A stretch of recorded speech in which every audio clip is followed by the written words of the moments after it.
All right, let's dive right in. We're talking about something pretty wild today, a story of incredible social engineering. I mean, can you imagine an empire taking a whole kingdom, tearing down its identity, and then repurposing its people? Literally turning them into a human shield.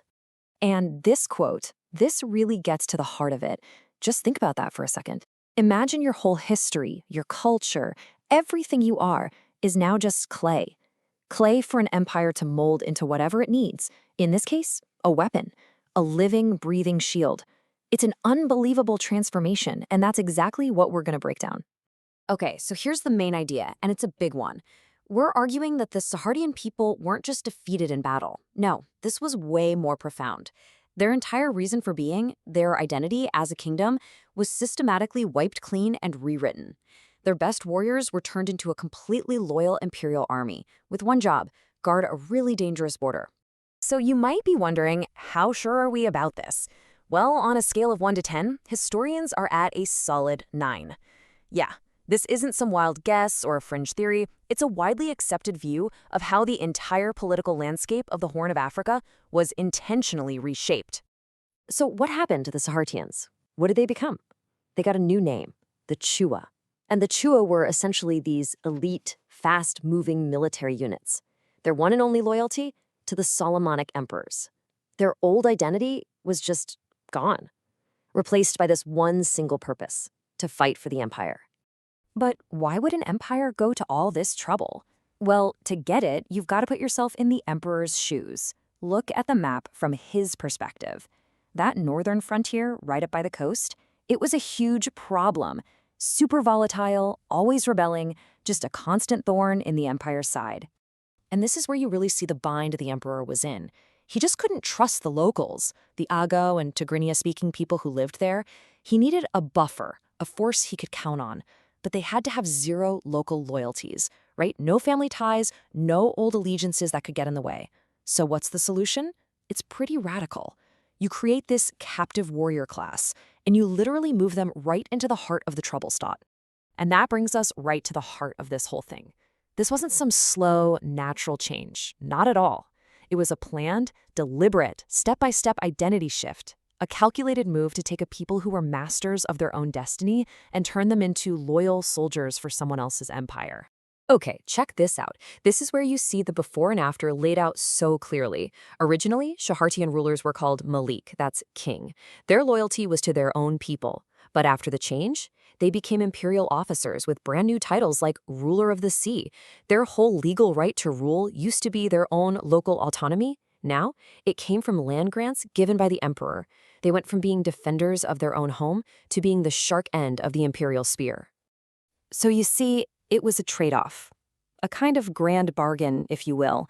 The Sahardians definitely lost their independence, their sovereignty was gone, but what they got in return was a whole lot of power and status inside the empire.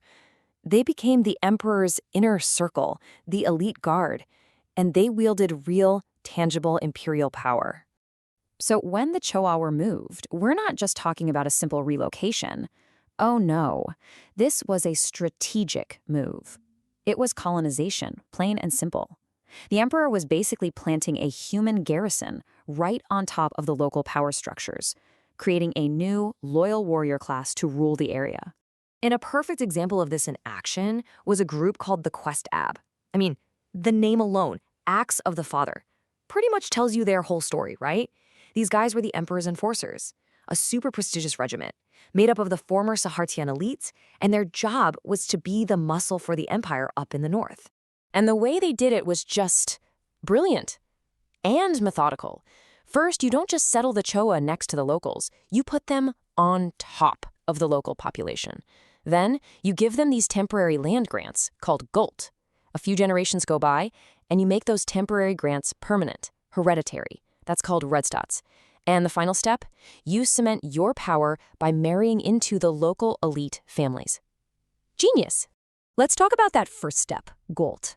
Think of a gult as a temporary land grant. It was basically a leash held by the emperor. He could yank it back whenever he wanted, and that meant that Chipwewa's loyalty was always tied to staying in his good graces. But then came the masterstroke. It's a concept called rest. And rest changed the entire game. It took those temporary Gult grants and made them permanent, hereditary land ownership. In a single move, you turn these mobile soldiers into a landed gentry, an aristocracy. All of a sudden, they aren't just fighting for some far-off emperor anymore. Now they're fighting for their land, for their kids' inheritance. It's personal. So, what was the long-term result of all this? Well, you get a whole new noble class. I like to think of it as a silt effect, like a river that slowly deposits this rich new layer of soil. That's what happened here.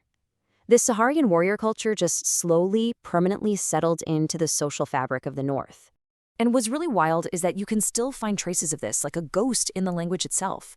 The Semitic root FLS, it means to migrate or to be displaced. And so the Saharians were, in a way, the original Phalasayan. They were the first migrants, the prototypes for this whole imperial strategy of moving people around to serve the state. And this is the final, kind of mind-blowing twist in the story. After a few centuries, these transplanted soldiers, who were basically an occupying force, started to be seen as the region's founding fathers. How does that happen? Well, their original Sahartian identity just kind of faded away as they married into local families. And get this, a lot of the noble families today in the Eritrean highlands, the ones thought of as indigenous, can actually trace their lineage right back to these 14th century imperial settlers. Incredible. So what's the legacy of all this? I mean, this was a massive act of social and political engineering. It literally created a new reality, and you can still hear the echoes of it today, in the culture, the politics, even in people's family trees. There's a line from one of the old chronicles that just sums it up perfectly. It says the emperor settled them in the north, and they became the walls of the kingdom. I mean, there it is, mission accomplished. The clay was molded, the shield was forged, and it held for centuries. And that really leaves us with a big question to chew on, doesn't it? When you look around the world today, how many of our modern borders, our famous families, or the identities we just take for granted, how many of them are really just the faint echoes of a kingdom that was erased and repurposed a long, long time ago? Look, this story is a pretty deep dive, I know, but it's just one tiny piece of a huge historical puzzle. So if this has got you curious and you want to learn more, I'm actually really excited to tell you we've launched a brand new website just for that. All the research for this explainer and a ton more is now up at www.samichelle.inc. So yeah, go check it out, www.samael.inc. You can dig into tailor-made reports, even get access to the actual source documents we use to piece these stories together for your own projects. And of course, if you want more explainers like this one, you can find us on Spotify, Apple Podcasts, Amazon Music, Audible, Castro, Podbean, and more. Thanks so much for tuning in.